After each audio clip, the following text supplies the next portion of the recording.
Eric had always thought of his apartment as perfectly ordinary, which in a city that never fully slept was saying something. The lights outside never went out, the hum of LEV cars drifted through the thin walls, and the neon signs painted shifting patterns across his ceiling. But that night, at precisely midnight, the ordinary cracked like glass under pressure. A soft, deliberate knock echoed against his windowpane. It wasn't the kind of knock someone made when they were lost or lonely, it carried rhythm and intent, almost as if it had been rehearsed. Blinking at the dark silhouette outlined against the neon glare, Eric rubbed his eyes. Okay, he muttered to himself, either I've finally overcooked the instant noodles again, or I'm about to meet someone very strange. He squinted. The figure wasn't quite human, or at least, not entirely. She was tall, lithe, and impossibly still, her long ears arching upward in a way that seemed both delicate and deliberate, like some fine-tuned sensory organ rather than a mere appendage. Her eyes caught the light of the street below and shimmered with faint constellations, like she had scooped stars into them for personal amusement. Good evening, she said, her voice smooth, with a cadence that made each syllable feel slightly out of phase with reality. I'm Leora. Eric's first impulse was to stumble backward, trip over his own foot, and apologize to the wall for existing. But he stopped himself just in time, holding up a hand in a kind of weak salute. Hello. Are you selling something? She raised one delicate eyebrow, or perhaps that was the way her ears twitched. No, she replied, with just the faintest tilt of her head. I know your name, Eric. I know what you do when you think no one is watching. Eric blinked twice. Well, that's specific. Should I be worried about a stalking charge here? She allowed herself a small laugh, which sounded like wind chimes brushing together in zero gravity. Not stalking, she said. Observing. And occasionally, advising. Eric shifted nervously. He was a man of systems, of data points neatly arranged and cross-referenced. This did not compute. Yet there was something undeniably magnetic about her presence. Advising, about what? Because if it's my choice in socks, I assure you it's entirely reasonable. You have a habit of eating ice cream at precisely 2:13 a.m., Leora said. Her eyes twinkled like a private joke. And you always forget to rinse the spoon. Eric froze mid-chew, a tub of vanilla balanced precariously in his hand. How? Did you, wait, never mind. You're not real. Yeah. Definitely hallucinating. He took another bite, more out of ritual than hunger, trying to regain composure. I am as real as you need me to be, she said, stepping closer. Her movement was fluid, weightless almost, and yet Eric's subconscious screamed that she wasn't bound by ordinary physics.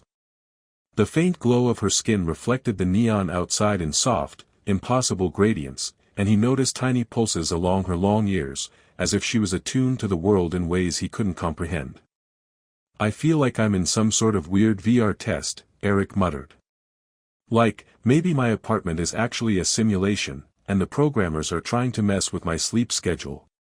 Leora tilted her head, and her smile flickered just enough to suggest amusement. Perhaps you are. Perhaps you are not. But you do not need to fear me. I only appear at midnight because, it is when the barriers between worlds thin. Eric squinted. Barriers between worlds. Great. So now it's sci-fi cliché hour. I should have expected this. He laughed nervously and gestured to his ceiling. And here I thought my biggest problem tonight would be deciding between rewatching old holo movies or finally cleaning the dishes. She laughed again, the sound faint and melodic, carrying a strange warmth that contrasted with her alien presence. Your priorities are human. The room felt suddenly smaller, yet the city outside seemed larger, more infinite than he had noticed. Eric, despite every instinct screaming caution, found himself curious. So, you just show up here, knowing my secrets, and we're supposed to chat like this? Is this how alien-human first contacts usually work? Most humans are too distracted to notice, Leora said. You notice. And that is why I chose you. Eric scratched his head. Great. Chosen. That always goes well in stories. Usually there's a dramatic explosion somewhere or at least a glowing portal. He gestured toward the window, half expecting it to warp into something cosmic. Nothing happened. Just the city lights and the occasional flicker of a passing hovercraft. So, do I get a tutorial on how not to panic now, or? He tried to joke, but the tension behind her gaze made him realize it wasn't a joke. Leora stepped closer still, her long ears brushing the air with subtle, undetectable movements, almost like fine radar detecting his every emotion. I am not here to harm you, she said softly. I am here to understand, and perhaps, to help you understand yourself. Eric stared at her, the absurdity of the situation competing with a growing curiosity he couldn't deny. He laughed, a little bitterly, a little nervously. Well, if this is therapy, I hope it's covered by some sort of interstellar insurance plan. Otherwise, this is going to get expensive. Leora's smile widened, and for the first time, she let her ears twitch in a manner that seemed almost human. Do not worry. You are safe. But the real journey begins when you stop trying to measure the impossible with human rules. Eric exhaled, realizing he was holding his breath. Right. Measure the impossible. Sure. Got it. He looked at the neon-lit skyline beyond the window, then back at the alien woman with long ears, and thought, not for the first time, that his life had just become much less predictable, and far more interesting, than he could have ever planned. For the first time, midnight no longer felt like just another hour on the clock. It was something alive, something strange, and strangely inviting.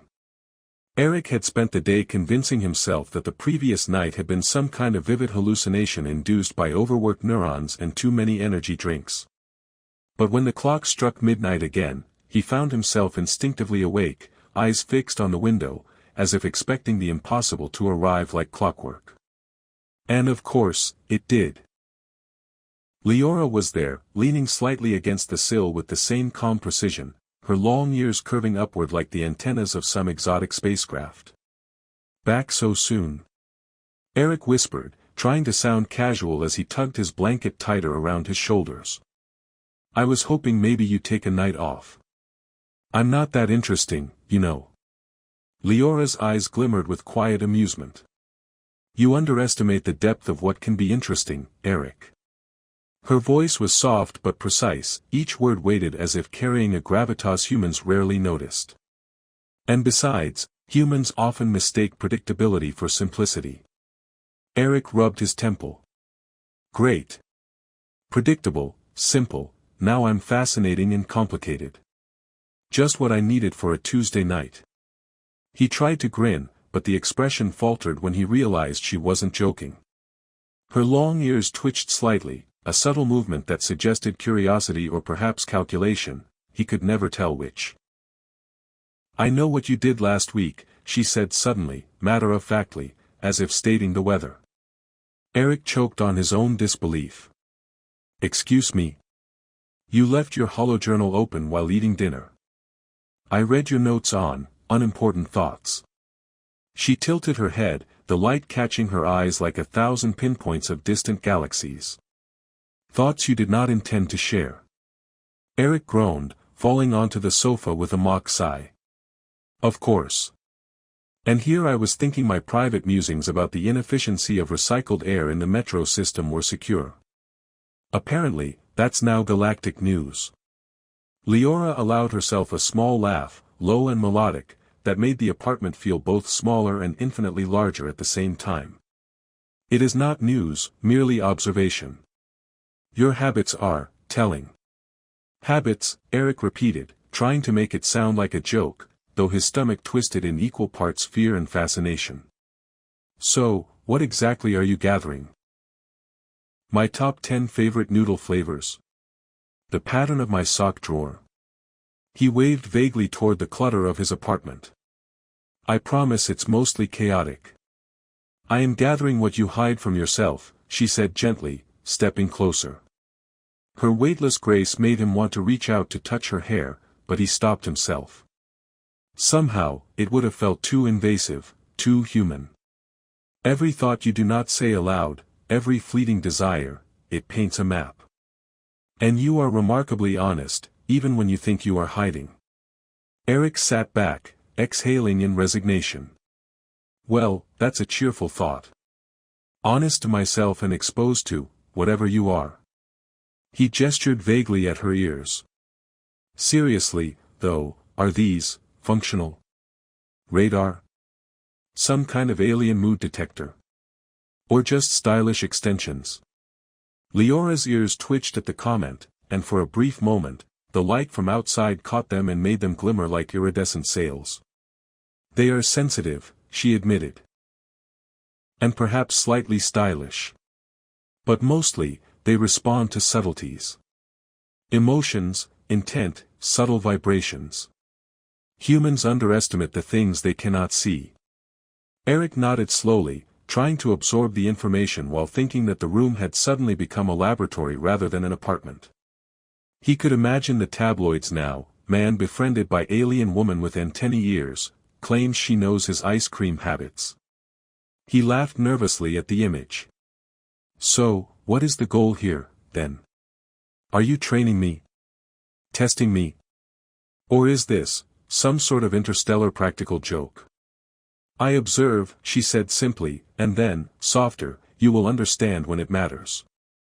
Her eyes flickered toward the ceiling, where faint holographic advertisements shimmered from the city outside, then back at him. But for now, we talk. You share. You learn. Eric tilted his head, skepticism battling curiosity. You want me to talk? Fine. Let's start with something profound, shall we? I once tried to program a toaster to compose music. It didn't work, but it's a memory I keep. Happy now? He waved a hand dramatically. Leora smiled faintly, her long ears twitching with subtle amusement. Yes.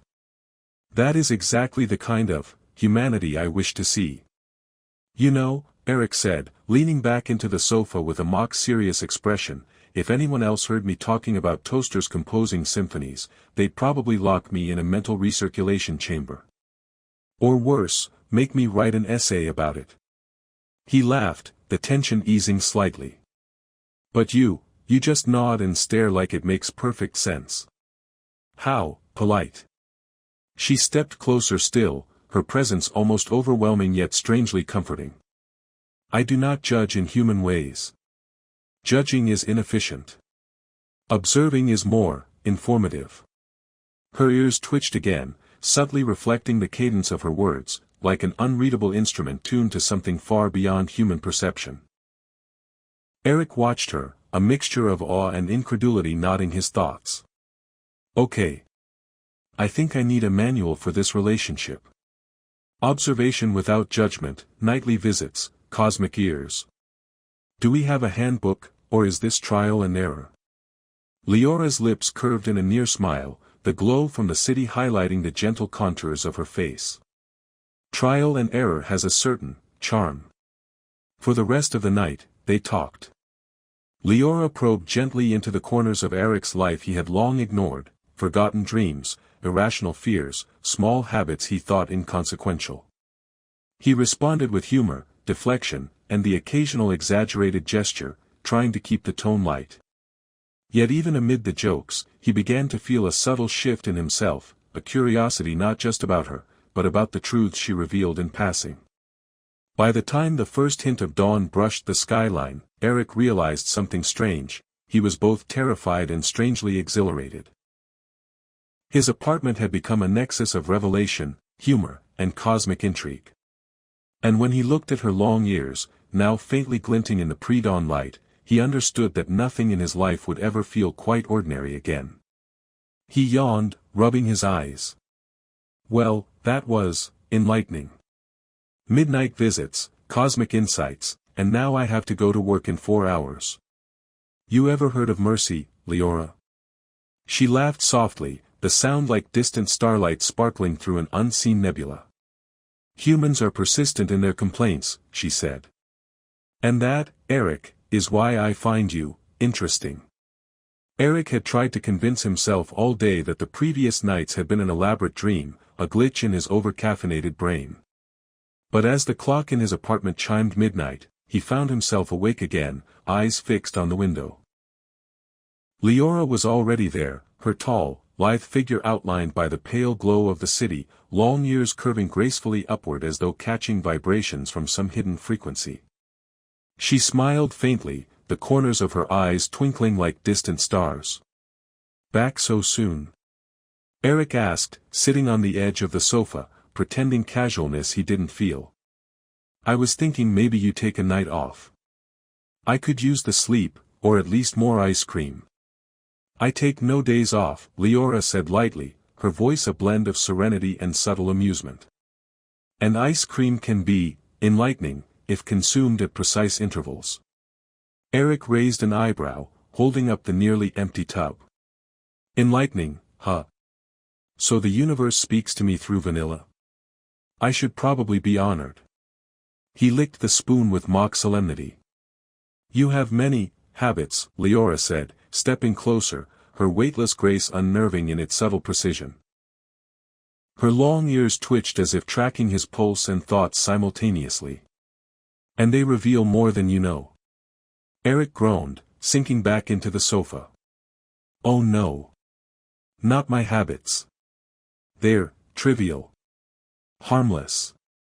And occasionally embarrassing. For example, last week he stopped abruptly, realizing she already knew. Her eyes gleamed knowingly, and her ears twitched in a way that suggested amusement. You left a hollow message to yourself reminding you to water your succulents, she said. And you labeled it Operation Green. Eric froze mid-sentence, staring at her in disbelief. How? That was supposed to be private. It is private, Leora said gently, except when you fail to notice the details you leave behind. Even humans are sloppy with themselves. Eric slumped, running a hand over his face. Fantastic. So I'm sloppy, predictable, and apparently entertaining. This is the self-help session from hell. Leora allowed herself a small laugh, the sound like wind chimes stirring in a soft cosmic breeze. You underestimate your own charm, she said. Even in your most mundane details, there is a story. Eric raised a hand in mock surrender. A story?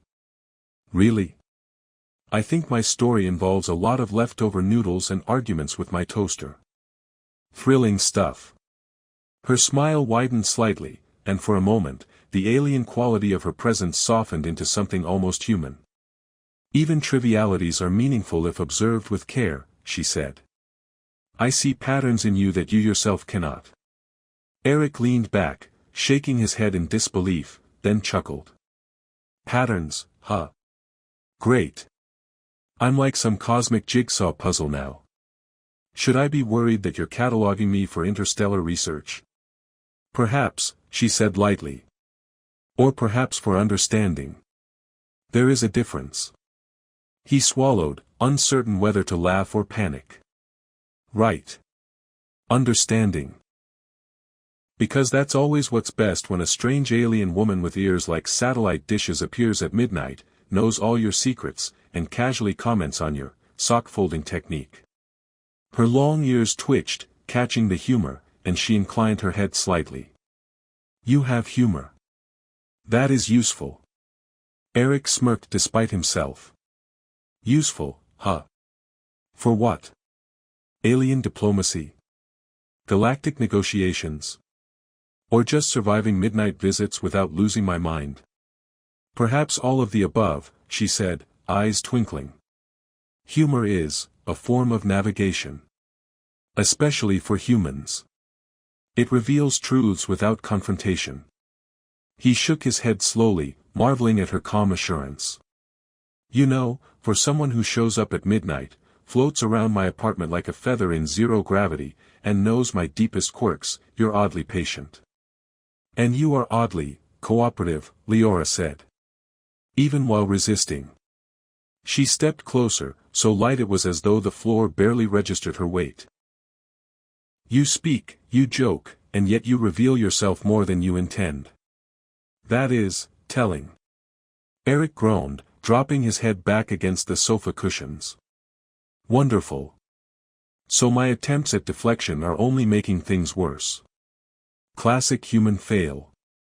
He opened one eye to peek at her, trying to mask the mixture of fascination and nervousness.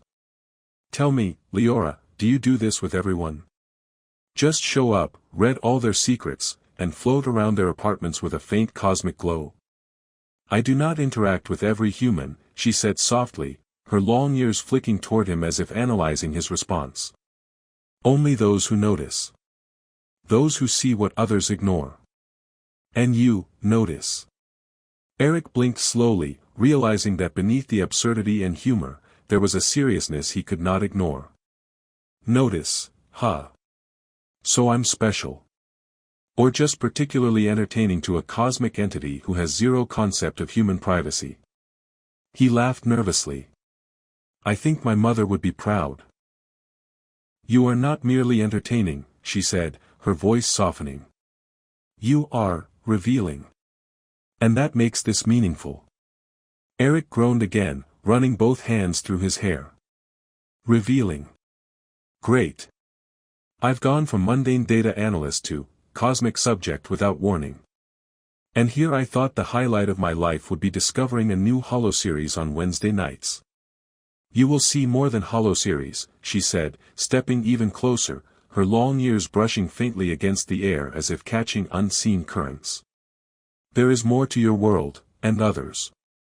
More to you than you know. Eric stared at her, simultaneously terrified, fascinated, and oddly thrilled. All right, he said finally, leaning forward. I suppose this means I have no choice but to cooperate. Explore cosmic insights. Learn the secrets of the universe between midnight and, what?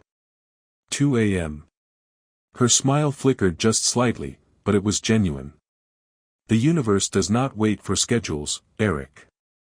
It merely reveals itself when you are ready. Eric exhaled, a nervous chuckle escaping him. Well, I guess I'll have to adjust my bedtime then. Midnight philosophy and alien secrets it is. Sounds like a balanced lifestyle. And as he laughed, Leora's long ears twitched once more, and the small, subtle movements of her figure suggested that she found him amusing in ways that were far beyond ordinary understanding. In the quiet of the night, the hum of the city outside seemed to fade, leaving only the strange, gravitational pull of revelation, humor, and cosmic curiosity. The city hummed below, a lattice of neon veins pulsing in rhythm with the distant hover traffic. Eric's apartment suddenly felt smaller, constricting, as if the walls themselves had shrunk in anticipation. Leora's figure appeared at the window before him, her long ears arching with a subtle elegance, catching the reflection of the city lights and refracting them like twin prisms. Come, she said, her voice smooth, almost hypnotic, yet laced with faint amusement. The night is too crowded for understanding. We need space. Eric hesitated, glancing at the door and then at the empty streets below. Space, huh? You mean a nice walk to the corner store or interstellar travel? She allowed herself a faint smile, one that suggested the absurdity of the question was understood and appreciated. Without waiting for a real answer, she moved, and the air around her shimmered faintly, bending light in a way that made the ordinary hallway feel like a corridor to somewhere impossible. Eric blinked. Okay, definitely not a walk to the corner store. Before he could process, she stepped toward him, extended a hand, and with a subtle motion, they both felt lighter. It was not weightlessness exactly, but a buoyancy that made each movement feel like floating in slow motion. Eric stumbled slightly, muttering, I really should have checked the terms of service on this midnight visit. You do not need to stumble, Leora said gently, amusement in her voice. Her long ears twitched as though adjusting to the fluctuations in the surrounding atmosphere. You only need to notice. He took a deep breath, and as he exhaled, the city around them blurred into streaks of light. The familiar hum became a melody, a rhythm that pulsed through his chest and bones. The apartment melted behind him, and suddenly, they were outside, hovering several meters above the skyline, with the entire city stretched below like a circuit board made of light and glass. "Whoa," Eric whispered, gripping the imaginary handrail of the night air. "So, floating, huh? Is this standard procedure for alien-guided therapy, or is it more of a personalized tour?" "It is neither standard nor procedural," she said, voice calm but with a hint of teasing. "It is simply, possible." She moved with elegance, the neon lights bouncing across her pale skin, her long ears capturing subtle vibrations in the air. "There are things to see that cannot be perceived from within the constraints of normal gravity." Eric's stomach twisted in both awe and mild panic as he adjusted to the sensation. "Normal gravity, yeah, that's my comfort zone. Right up there with my sofa and my ice cream tub." He laughed nervously. "I take it falling is optional?" "Mostly," Leora said, her tone light, almost playful. "But falling is part of understanding." She gestured toward the horizon, where the city gave way to faint, undulating hills that shimmered with bioluminescent vegetation, a reminder that Earth itself held pockets of wonder often hidden from human eyes. As they floated, Eric tried to keep his balance and his composure. "You know, I read a lot of sci-fi, but somehow, every scene involving alien encounters has always glossed over this, the awkward floating part. Very inconvenient for my sense of dignity." Leora chuckled softly, the sound carrying across the night air. "Humans often focus on dignity when they should focus on perception. You see the world not just with eyes, but with hesitation, humor, and curiosity. That is why you notice." Eric, despite himself, relaxed a little. "Hesitation and humor. My two best traits, according to my mother. Though she usually calls them procrastination and sarcasm." He gestured vaguely at the glowing hills. "And curiosity, apparently. So I'm doing something right, floating over a neon city with an alien woman who knows all my secrets." "You are doing more than right," Leora said, glancing at him with faint intensity. "You are learning. The boundaries you impose on yourself are human. But the universe does not bend to limits, it bends to awareness." Eric squinted, trying to absorb the spectacle around him. The air felt alive, the neon below shifting in waves as if in dialogue with some hidden cosmic rhythm. "Awareness, huh? I think my awareness just got a full upgrade. Though I'd appreciate a manual, a tutorial, or at least a hint that I'm not about to plummet spectacularly." "You will not plummet," Leora said, her long ears twitching, a faint glow tracing their edges. "You move with the intent to observe. That is your safeguard. Trust the noticing." He laughed, a little unsteady, but genuine. "Trust the noticing. Got it." Sounds, vaguely like instructions for surviving a very polite alien abduction. They drifted farther from the city, the neon veins below giving way to hills dotted with flickering bioluminescent flora, each plant pulsing as though breathing in response to their presence. "These places exist, though humans rarely see them," Leora said. "It is easy to believe the world is only what is in front of you. Yet the unseen carries as much, if not more, of reality." Eric's eyes widened. "So all those late-night walks I thought were just wandering. I was missing entire ecosystems. Entire light shows. Well, that's slightly humbling. And terrifying. Mostly humbling, though." "You notice that," she said softly, her voice carrying both amusement and approval. "And that noticing is rare. Most humans see only what is convenient. You see more, even amid distraction and humor. That makes you exceptional." Eric shook his head, trying to wrap his mind around it all. "Exceptional, huh? Floating over cities, bioluminescent hills, cosmic lessons. And here I thought my life peaked at getting a promotion in the data department. Should I start preparing an acceptance speech for Best Human Observer of Alien Phenomena?" Leora allowed herself a small laugh, weightless and melodious. Perhaps not a speech, but reflection is appropriate. You are on the threshold of something beyond your imagination. And it begins with noticing, observing, and laughing at yourself along the way. Eric exhaled, letting the awe mix with the humor, and for the first time, the vastness of the city, the hills, and the night sky felt inviting rather than overwhelming.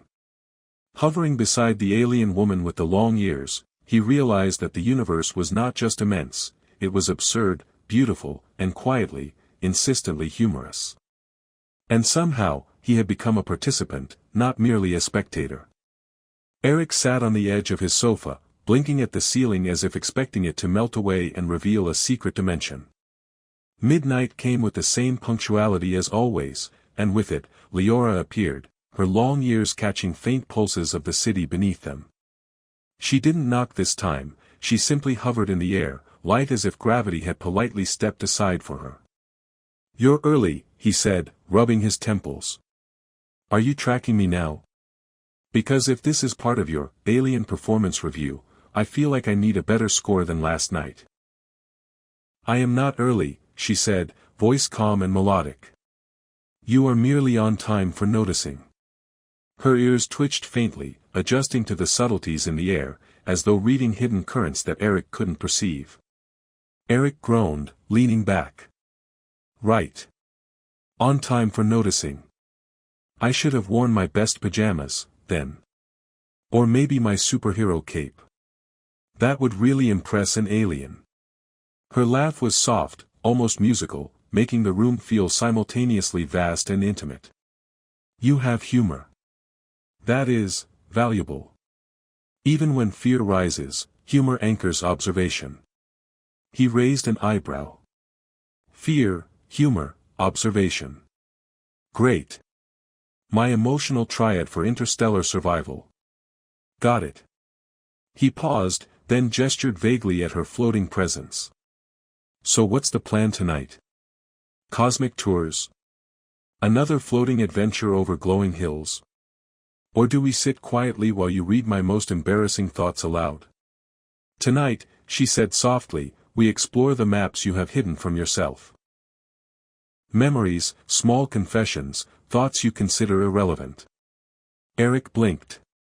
"Hidden from myself, huh? Excellent. That's going to go well. Should I prepare a hollow presentation or just improvise?" "You will speak," Leora said. "I will listen. That is enough." Her long ears twitched subtly, catching vibrations from the apartment, the city, and perhaps something beyond perception. "Begin when you are ready." He took a deep breath. "All right, if we're doing this, I should warn you. My memories are mostly embarrassing, mundane, and occasionally absurd. You've been warned." "Your warnings are noted," she said, amusement faintly touching her voice. "Begin." Eric scratched his head and exhaled.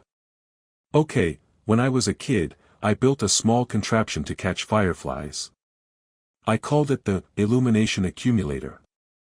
I thought it would teach me the secrets of nature. It didn't work. Mostly, I ended up with a lot of crushed insects and a very angry neighbor." He paused, then added with a shrug, "That's my first memory of trying to understand things bigger than myself. It ended badly. But it was curiosity." Leora's eyes glimmered faintly, reflecting something far beyond the human ceiling lights. "Curiosity is not failure. Observation is never wasted. You learn even in mistakes. That is, telling." Eric laughed nervously. "Great. So my crushed fireflies are proof I have potential. I'll remember that when I apply for interstellar internships." "You have potential because you notice," she said, floating closer, the light in her long ears flickering faintly. "Because even in error, you reflect. Humor, error, curiosity, they are your tools." He shook his head, smiling despite the vulnerability of the conversation. "Tools, huh? So I'm basically a cosmic handyman now. I'll make sure to pack extra duct tape for the galaxy." You will not need duct tape, Leora said softly. But you will need honesty and reflection. And courage. Even small courage matters. Eric exhaled, realizing that his laughter was a shield and a bridge all at once. Small courage, big consequences. Got it. Noted in my mental interstellar guidebook.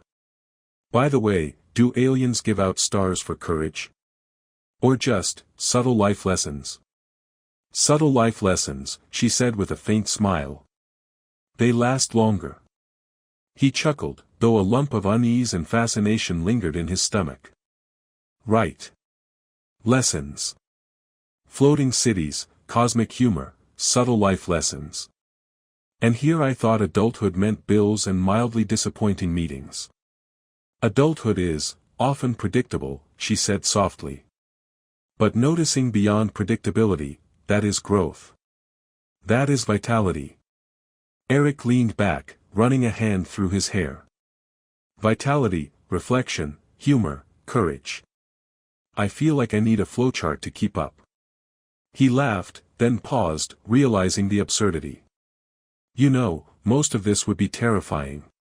But somehow, the jokes make it survivable. Maybe even, enjoyable. That is the purpose, she said quietly. Humor allows insight to flourish. Fear can bind or liberate, but laughter guides you. Eric exhaled, letting a smile linger. So, in other words, I'm trapped in midnight therapy with an alien woman who knows my embarrassing memories, teaches cosmic lessons, and somehow expects me to take it seriously. Fantastic. Leora allowed herself a faint laugh, her long ears twitching in subtle delight. And yet, you participate willingly. That is, rare. That is valuable. Eric shook his head, half in disbelief, half in wonder. Valuable, huh? Well, I suppose I'll add it to my resume as expert in alien emotional dynamics. She floated closer, the city lights glimmering across her pale skin. You are learning, more than you realize. You observe, you reflect, you laugh. That is your strength. And soon, it will take you further than you imagine. He exhaled, leaning back on the sofa, a mixture of exhaustion, awe, and amusement settling in his chest. Midnight had become a doorway, unpredictable, challenging, humorous, and terrifying all at once, and he realized he was no longer just a spectator. He was part of something larger, something infinitely strange and quietly exhilarating, guided by the alien woman with the long ears who had turned his ordinary world upside down. Eric woke to the faint hum of the city seeping through the walls of his apartment, a rhythm that had become strangely comforting over the past nights. Midnight approached again, and with it, the quiet anticipation that he had come to recognize as a prelude to Leora's arrival. He had tried to convince himself that he could resist, that perhaps tonight he would hide under the covers and pretend the impossible wasn't real. But when the faint shimmer of her presence appeared outside his window, a mixture of curiosity and the absurdity of routine compelled him to slide open the glass. Leora floated just beyond the sill, her long ears arching gracefully, subtly catching vibrations he couldn't sense. The soft glow from her skin reflected the scattered neon light of the city below, creating an aura that seemed impossibly alive yet impossibly calm. "Good evening," she said, voice melodic and precise. "Are you ready tonight?" Eric smirked, running a hand through his hair. Ready is a relative term. I might be ready to reveal personal secrets, or I might just be ready to make terrible jokes to mask my terror. Your call. She allowed herself a faint smile. Both are acceptable. Her long ears twitched, a subtle flick that seemed to register the humor threaded through his fear. Tonight, we will explore your memories more deeply. You will choose which to reveal. Eric groaned dramatically. Choose, huh? That sounds like a trap. Do I start with my embarrassing school projects or the time I accidentally launched a hollow drone into my neighbor's balcony? The latter, she said softly, though her amusement was audible in the shift of her voice. It is more telling. He laughed nervously. Ah yes. The Great Holodrone Incident of '09. Who knew a tiny flying projector could cause so much chaos? My neighbor still glares at me whenever I pass. He shook his head, smiling despite himself. That incident taught me 3 things: never trust cheap electronics, never launch untested inventions, and never underestimate Mrs. Pendergast's shouting volume. Leora's eyes sparkled faintly, reflecting the distant neon lights. Even chaos teaches patterns, she said. You learn not just from success, but from failure and observation of consequences. That is essential. Eric sighed, realizing that even his humor was turning into self-reflection under her steady gaze. Essential. Got it. My life lessons wrapped in laughter and midnight visits. I feel very cosmic. You are learning, Leora said, floating closer, so light it was as if gravity itself paused to let her pass. Even in jest, you observe. You notice subtleties. You reflect on cause and effect. That is why this is meaningful. He leaned back, exhaling. Meaningful. Sure. Nothing says meaningful like sitting on my sofa at midnight, recounting the ways I've accidentally annoyed people while a floating alien woman judges my humor. I do not judge, she said softly. I observe. Judging is inefficient. Observation is instructive. Patterns, reactions, humor, fear, they all matter. Eric tried to absorb her words while glancing at the faint glow of her ears, twitching slightly as if attuned to his internal monologue.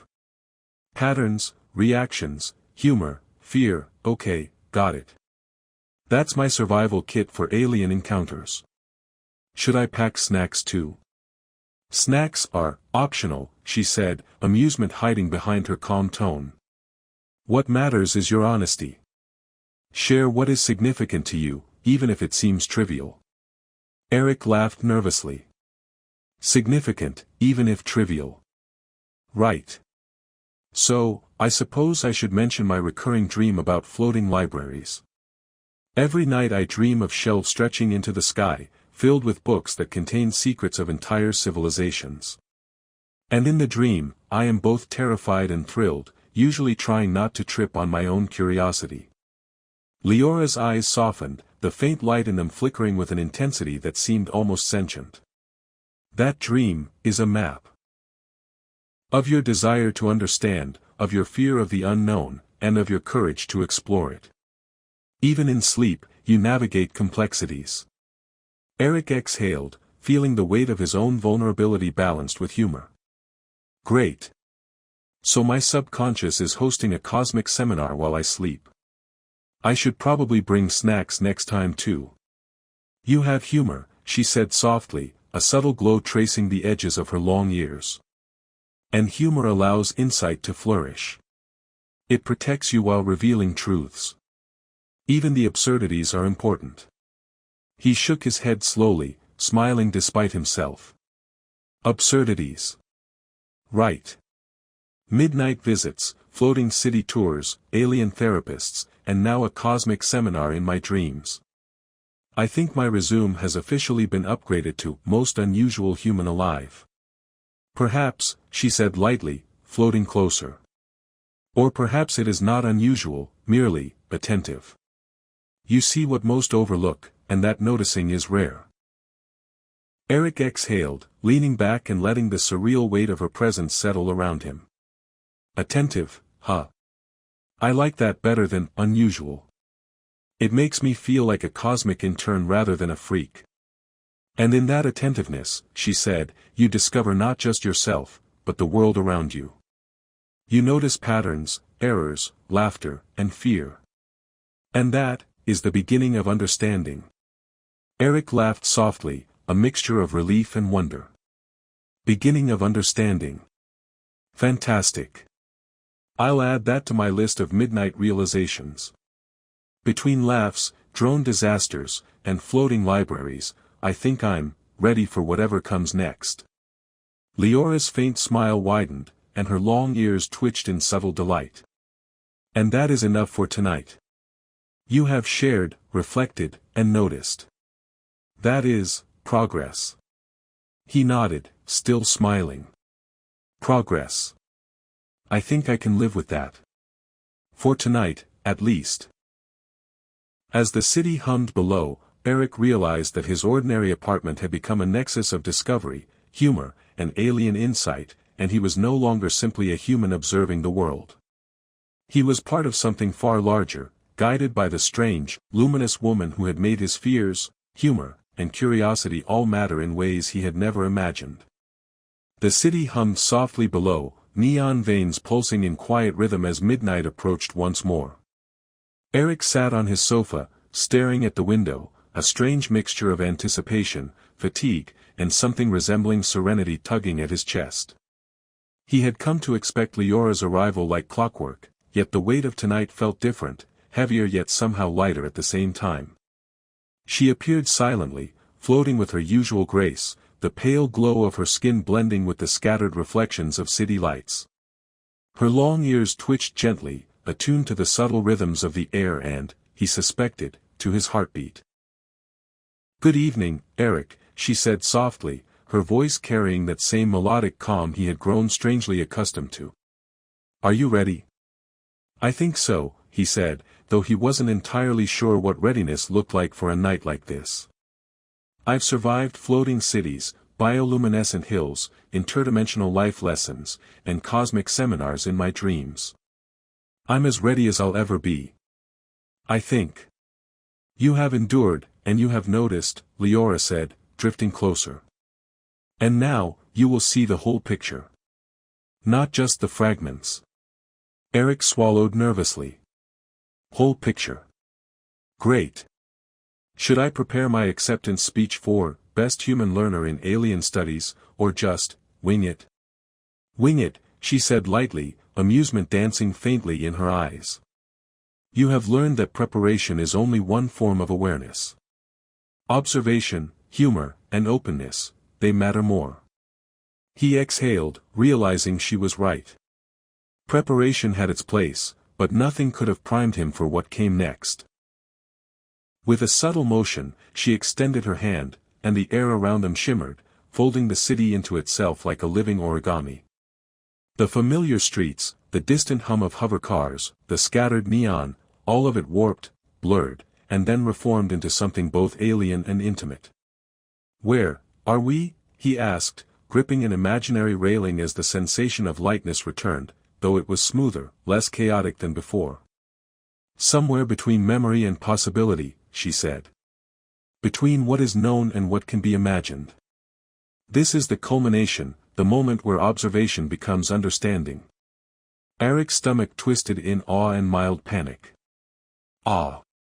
Culmination. That's a comforting word. Remind me again why I didn't just take up knitting. "Because you notice," she said, her long ears flicking in subtle rhythm. "And noticing requires courage, even when it feels absurd." He blinked and nodded, the absurdity of the situation settling into a strange kind of comfort.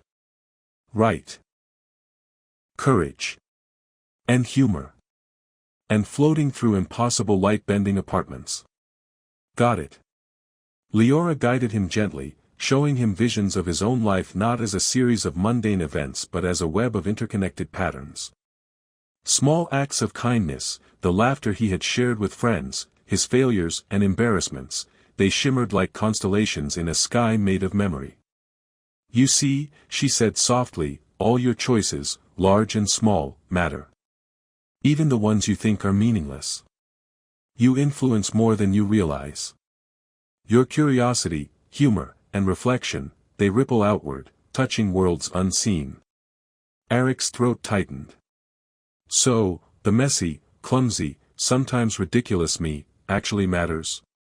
"Yes," she said simply. "Because you notice. Because you reflect. Because you embrace your own fear and absurdity." He laughed softly, a mixture of relief and disbelief. "I guess that makes me a cosmic participant instead of a spectator. That's nice." "You are both," she said, a faint glow tracing her long ears. "But now, you understand the balance. Observation without judgment, humor amid fear, curiosity alongside reflection. That is the growth you have achieved. Eric exhaled, feeling a weight lift from his chest. He had come to these nights expecting mystery, perhaps terror, and always humor as a shield. Yet now, he understood, the experiences, the floating cities, the bioluminescent hills, the midnight confessions, they had changed him. He was no longer merely reactive, he was aware, connected, and even quietly empowered. So, what happens now? He asked, half joking, half serious. Do you leave? Do I go back to normal life? Or do we start a midnight comedy show for interdimensional travelers? You carry what you have learned, Leora said softly. I do not leave, but my presence is no longer necessary for you to notice. You have seen the connections. You have embraced your own courage and humor. That is enough. Eric nodded slowly, a faint smile curling on his lips. Enough, huh? I can live with that. Though I have to admit, floating around cities and staring at glowing hills is going to be hard to forget. And you should not forget, she said. Memory anchors growth. Humor anchors memory. Courage anchors understanding. You have all three. He laughed softly, a deep, genuine sound that carried into the quiet night. Well, I suppose that makes me, well anchored. A cosmic handyman of sorts. I think I can live with that title. Leora's long ears twitched, faintly reflecting the neon glow of the city. And you will continue to notice, reflect, and laugh. That is your gift, Eric. That is your strength. He leaned back, letting the warmth of her words settle over him. Midnight had become a portal, not just to other places but to himself. And in that realization, the city below no longer seemed ordinary, his life no longer mundane. He had grown, in ways subtle and profound, finding courage, insight, and humor in equal measure. As Leora drifted toward the window, her presence fading into the soft shimmer of night, Eric realized he was no longer the same man who had nervously awaited her first appearance. He had become a participant in a larger, intricate universe, one that was at once terrifying, absurd, and beautiful. Goodbye, for now, he said softly, a mixture of gratitude and wistfulness in his voice. Until you notice again, she replied, her voice a whisper that lingered like starlight, and with that, she was gone, leaving Eric alone with the city, the quiet, and the extraordinary weight of what he had learned. He exhaled, smiling, and for the first time, felt fully grounded in both the ordinary and the infinite, ready to carry the lessons, humor, and courage into every corner of his world. The city hummed, and so did he, in quiet harmony, a human forever changed by a woman who appeared only at midnight and knew his secrets.